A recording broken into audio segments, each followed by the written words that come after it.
हमारा कश्मीर का 8 दिन का ट्रिप स्टार्ट हो गया। Indira Gandhi international airport T3 से हमारी फ़्लाइट है विस्तारा एयरवेज। चेक इन वगैरह की फॉर्मेलिटी पूरी करने के बाद और सिक्योरिटी चेक करने के बाद हम आ गए एनकॉम लॉन्ज में। ये एयरपोर्ट लॉन्ज में आपके कुछ क्रेडिट कार्ड्स ऐसे होते हैं जहां पर फ्री फैसिलिटी होती है। 2 रुपये में आप यहाँ पर एंट्री करते हैं और आपको यहाँ पर हर तरह की सुविधा मिलती है और खाना मिलता है। अच्छी खासी वैरायटी होती है यहाँ पर खाने की, हर तरह का मेनू मिलता है अकॉर्डिंग टू हमें एयरपोर्ट लॉन्ज वाले क्रेडिट कार्ड जरूर इशू करवाने चाहिए, क्योंकि एयरपोर्ट तो हम जल्दी पहुँच जाते हैं प्रिकॉशन के लिए, लेकिन वहाँ पर कई बार फ़्लाइट के लिए वेट करनी पड़ती है। तो लॉन्ज में काफ़ी अच्छा इंतज़ाम होता है, इसलिए टाइम अच्छा पास हो जाता है। और फिर बोर्डिंग की तैयारी, हमारी बोर्डिंग टाइम पर थी, फ़्लाइट टाइम पे थी। क्योंकि हम विस्टारा का कार्ड यूज़ करते हैं तो हमारी फ़्लाइट्स में भी हमें ऑलमोस्ट फ्री मिल जाती हैं। लगभग 1.25 घंटे की ये फ़्लाइट है श्रीनगर की। खासतौर पर विस्टारा और एयर इंडिया की फ़्लाइट में खाना मिलता है, क्योंकि खाने की कॉस्ट टिकट में इंक्लूड होती है। कुछ फ़्लाइट्स में खाना परचेज़ करना पड़ता है। काफ़ी आनंददायक फ़्लाइट रही और फिर लैंड किया हमने श्रीनगर में। वहाँ पर हमने 8 दिन के लिए एक कैब बुक की हुई थी हमने, तवेरा। श्रीनगर जम्मू और कश्मीर की ग्रीष्मकालीन राजधानी है। ये शहर बहुत खूबसूरत झीलों, बागों, ऐतिहासिक स्थलों के लिए प्रसिद्ध है। झेलम नदी के किनारे बसा ये शहर पर्यटन का एक प्रमुख केंद्र है और इसे धरती का स्वर्ग कहा जाता है। आमतौर पर ड्राइवर जो है वो गाइड बन जाते हैं, उन ड्राइवर से काफ़ी बातचीत होकर लोकल जानकारी मिल जाती है। एयरपोर्ट से बाहर निकलते ही हमें कश्मीर की सुंदरता का एहसास हुआ।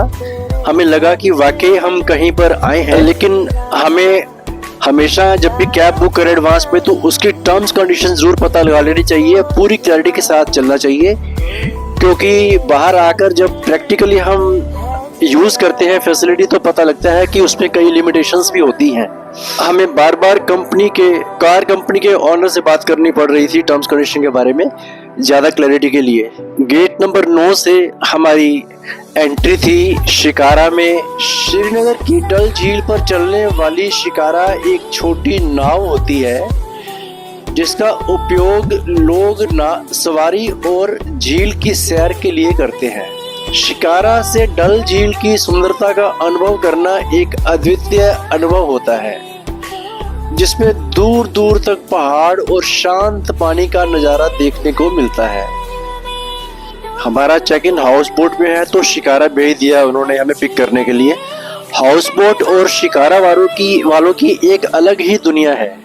डल लेक की सुंदरता, ट्रेडिशनल हाउस बोट्स अपने आप में कमाल है। ये डल लेक जो है ये सर्दियों में जम जाती है। डल झील और नगीन झील पर तैरते हाउस बोट श्रीनगर का एक और आकर्षण है। ये हाउस बोट लकड़ी से बने होते हैं और पारंपरिक कश्मीरी शिल्पकारी से सजे होते हैं। पर्यटकों के लिए एक खास अनुभव होता है। इस सुंदरता, संस्कृति, वास्तुकला का एहसास होता है। 5,000 से 15,000 रुपये तक, 20,000 रुपये तक पर रूम का यहाँ पर टैरिफ होता है और आमतौर पे 4 या 3 कमरे होते हैं एक हाउस बोट में। बहुत बड़ा ड्राइंग रूम होता है और फिर रेस्ट करके लंच करके फिर शाम को हम शिकारा की राइड लेने के लिए निकल पड़े। आमतौर पे 700-800 रुपये 1 घंटे का होता है। लोग 1 घंटा भी करते हैं, 2 घंटे भी करते हैं और फिर शिकारा सिस्टम की दुनिया में निकल पड़ते हैं, क्योंकि यहाँ के जो लोग हैं ये यहाँ के रेजिडेंट ही होते हैं जो डल लेक में ही रहते हैं और डल लेक में ही उनकी बहुत शॉप्स होती हैं। यहाँ पर अंदर ही गार्डन भी हैं, शॉप्स भी हैं, हर तरह की शॉपिंग मार्केटिंग यहाँ पर डल लेक में आपको मिलती है। सेटिंग भी होती है शिकारा वालों की इन दुकानदारों के पास। ये काफ़ी ज़बरदस्ती करते हैं कि आप यहाँ से देखो, यहाँ से देखो। नोट किया, हमें इकोनॉमिकल लग रहा था, मतलब अफोर्डेबल लग रहा था, ज़्यादा महंगा नहीं लगा हमें, बट हमने लिया नहीं। रेट्स वगैरह हमने देखे तो ये शिकारा राइड के साथ साथ देखिए मार्केट कितने शिकारा है, जैसे रोड होती है इटली वेनिस में ऐसा माहौल होता है, जो पानी में सारी शॉपिंग होती है, दुकानें होती हैं, और वो उसका पानी में उसका रिफ्लेक्शन बहुत सुंदर लगा। फिर वापस आ गए यहाँ पर हाउस बोट में, गेम्स वगैरह खेली, इंडोर गेम्स खेले। फिर हमारा खाना तैयार था, डिनर बहुत बड़ा टेबल, शाही खाने की तरह से टेबल चेयर्स, डाइनिंग टेबल बहुत ही अच्छा लग रहा था, डिफरेंट लग रहा था। फिर बाहर आ गए, आकर रात का नज़ारा लिया, और यानी कि हाउस बोट की बालकनी या फ्रंट साइड में सिटिंग, उठने को मन ही नहीं कर रहा बाहर से, इतना सुंदर लग रहा है डल लेक का नज़ारा, डल लेक में स्टे, और एक ऐसा जैसे हम अलग से ख्वाब वाली दुनिया में है, रिलैक्स होता है। हम रूटीन की लाइफ से जब निकल कर बाहर आते हैं, कुछ दिन के लिए हम अपने बिजी शेड्यूल से बाहर निकलते हैं, तो बहुत ही अच्छा लगता है, रिलैक्सिंग होता है। ये रिलैक्सेशन बहुत ज़रूरी है लाइफ में, अदरवाइज लाइफ डल बन जाती है, एक मशीन की तरह हो जाती है।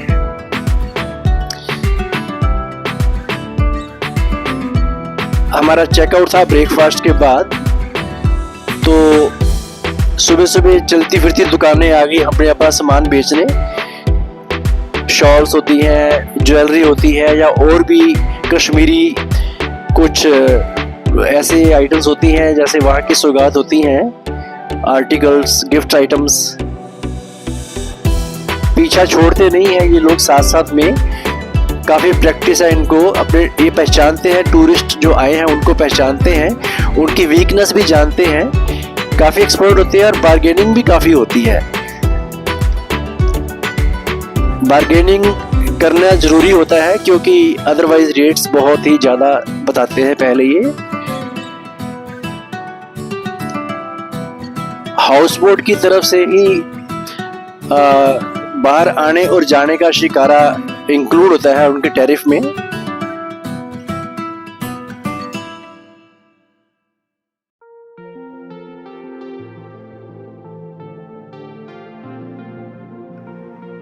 हम दोपहर के बाद विला में चेक इन करेंगे और पहले शंकराचार्य मंदिर जा रहे हैं। डल झील के पास ही इसका रास्ता निकलता है।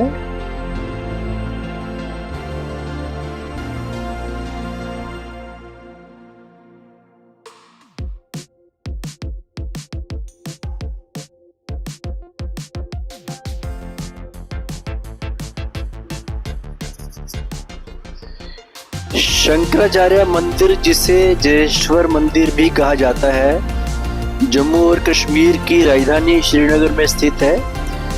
यह मंदिर श्रीनगर की डल झील के पास एक पहाड़ी की चोटी पर स्थित है, जो समुद्र तल से लगभग 1000 फीट की ऊंचाई पर है। यह मंदिर भगवान शिव को समर्पित है और इसे प्राचीन काल से एक पवित्र स्थल माना जाता है। शंकराचार्य मंदिर का नाम आदि शंकराचार्य के नाम से रखा गया, जिन्होंने यहाँ आकर ध्यान किया था। यह मंदिर कश्मीर की प्राचीन हिंदू संस्कृति और इतिहास का प्रतीक है। मंदिर तक पहुंचने के लिए श्रद्धालुओं को कई सीढ़ियां चढ़नी पड़ती हैं और ऊपर से डल झील और आसपास की पहाड़ियों का अद्भुत दृश्य देखने को मिलता है। मंदिर की स्थापना कला अद्वितीय है और यह पत्थरों से बना हुआ है। यहाँ नियमित रूप से शिव आराधना और पूजा होती है। खासकर शिवरात्रि के अवसर पर बड़ी संख्या में भक्त यहाँ पर आते हैं।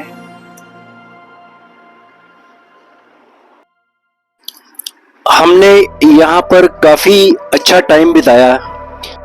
ऊपर आकर श्रीनगर को और डल लेक को देखा, जो बहुत सुंदर लग रहा था नज़ारा। यहाँ पर भव्य दृश्य लगता है नेचर का। पूरी तरह से हमने परिक्रमा की। हर एंगल से, हर जगह से हमने दृश्य को देखा।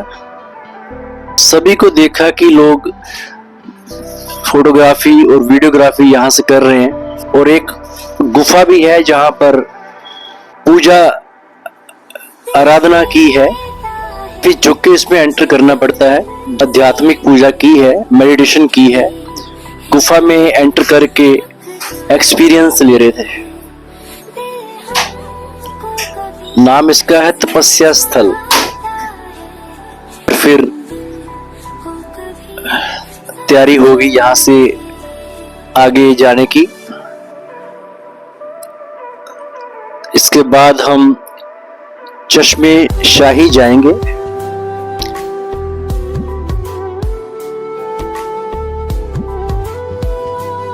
बाईस स्क्वायर किलोमीटर के एरिया में फैली डल लेक के साथ साथ बहुत ही सुंदर रास्ता, बहुत ही सुंदर पेड़, ऐसा नजारा कि क्यों कश्मीर को धरती पर स्वर्ग कहते हैं। और इसी रास्ते से ही हम पहुंचेंगे चश्मे शाही। चश्मे शाही एक प्रसिद्ध मुगल बाग है जिसे 1632 में मुगल सम्राट शाहजहां के शासनकाल में उनके बेटे द्वारा शिकोहा ने बनवाया था। इस बाग का नाम यहाँ मौजूद प्राकृतिक झरने चश्मे के नाम पर रखा गया है, जिसका पानी शीतल और शुद्ध माना जाता है। चश्मे शाही का मतलब होता है शाही झरना। जवाहरलाल नेहरू प्रधानमंत्री जी भी यहाँ से पानी मंगवाते थे, उनके लिए पानी यहाँ से जाता था, ऐसा मैंने सुना है। यह बाग मुगल शैली की विशिष्ट विशेषताओं को दर्शाता है, जिसमें 3 प्रमुख स्तर होते हैं। ऊंचाई पर एक झरना, इसके नीचे खुली छतरी और उसके बाद बाग के चारों ओर सुंदर फूलों और पेड़ों की हरियाली। चश्मे शाही का डिजाइन अन्य मुगल बागों की तरह है, जिसमें मुगल बाग को सममितीय रूप से विभाजित किया गया है और पानी की नहरों से सुसज्जित किया गया है। यहाँ पर मस्ती शुरू हो गई और आनंद लेना शुरू हो गए। रीलें बनी, एंजॉय किया, कुदरत की इस सुंदरता का आनंद लिया। और फिर साथ में ही है परी महल। परी महल श्रीनगर कश्मीर में एक ऐतिहासिक और वास्तुकला की दृष्टि से महत्वपूर्ण इमारत है। यह महल श्रीनगर की डल झील के पास जबरवान पहाड़ियों पर स्थित है और इसे फेरी पैलेस या परी महल के नाम से भी जाना जाता है। परी महल का निर्माण 17वीं शताब्दी में मुगल शासक शाहजहां के पुत्र द्वारा शिकोहा ने करवाया था। यह महल मुगल बागवानी और इस्लामी वास्तुकला का सुंदर उदाहरण है। महल 7 छतों टेरेस पर बना है और हर छत पर सुंदर बाग बगीचे बने हुए हैं। यह महल कभी द्वारा शिकोहा का अध्ययन और ध्यान केंद्र था, जहां वह सूफी विचारों और ज्योतिष विद्या के अध्ययन करता था। महल के चारों ओर हरे भरे बगीचे, फव्वारे, खूबसूरत दृश्य दिखाई देते हैं और यहाँ से डल झील, श्रीनगर शहर और आसपास की पहाड़ियों का अद्भुत नजारा देखने को मिलता है। परी महल का ऐतिहासिक सांस्कृतिक महत्व होने के साथ साथ यह एक लोकप्रिय पर्यटन स्थल भी है, जहां देश विदेश से आने वाले पर्यटक कश्मीर की प्राकृतिक सुंदरता और इतिहास का आनंद लेते हैं। और फिर परी महल के बाद लंच के बाद हम आगे चेक इन किया हमने एक विला में। इसमें टोटल 4 कमरे थे, ड्राइंग, डाइनिंग और साथ में बड़ी किचन। पूरा इंतजाम था यहाँ पे सेल्फ कुकिंग का भी। बुक किया था लगभग 10,000 में। और लंच किया और फिर निकल पड़े निशात बाग। निशात बाग श्रीनगर में स्थित एक प्रसिद्ध मुगल गार्डन है जिसे 1633 में आसिफ खान ने बनवाया। यह डल झील के किनारे पर स्थित है और जन्नत जैसी सुंदरता के लिए जाना जाता है। इस बाग की खासियत इसकी सीढ़ीनुमा संरचना और इसमें लगे चमन फूलों के बाग हैं। निशात बाग के जाबरवान पहाड़ियों और झील का मनोरम दृश्य देखने को मिलता है। शाम का टाइम था, सनसेट हो रहा था और यहाँ से डल लेक की खूबसूरती को बताने के लिए शब्द नहीं मिल रहे। और फिर हम वापस आ गए।